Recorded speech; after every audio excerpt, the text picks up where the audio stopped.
প্রাচীন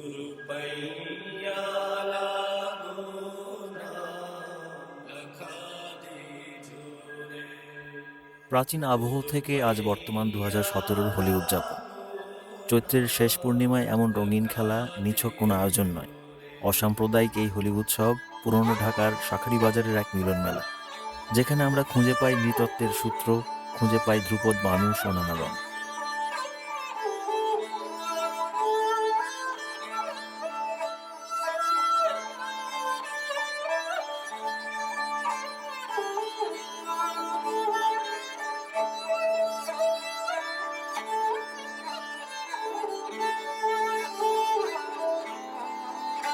অশুভ শক্তির বিরুদ্ধে শুভ শক্তির উত্থানের ইতিহাস এই হোলি উৎসব।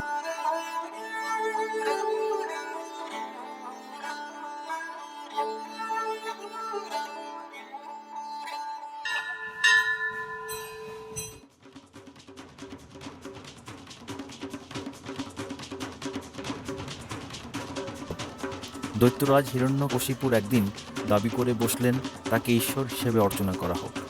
ভক্ত প্রহ্লাদ অসুর বংশে জন্ম নিয়েও পরম ধার্মিক ছিলেন। তাকে যখন হত্যার চেষ্টা করেও হত্যা করা যাচ্ছিল না, তখন হিরণ্যকশিপুরের বোন হোলিকা প্রহ্লাদকে কোলে নিয়ে আগুনে ঝাঁপিয়ে পড়ার সিদ্ধান্ত নেয়। অন্যায় কাজে শক্তি প্রয়োগ করায় হোলিকা আগুনে পুড়ে ছাই হয়ে যায়। প্রহ্লাদের কিছুই হয় না। এই দহনকে হোলিকা দহন বলা হয়। হোলি নিয়ে রাধাকৃষ্ণের একটি কাহিনীও বেশ প্রচলিত। হিন্দু অবতার শ্রীকৃষ্ণ একদিন বৃন্দাবনে রাধা ও তার সখীদের সঙ্গে খেলা করছিলেন।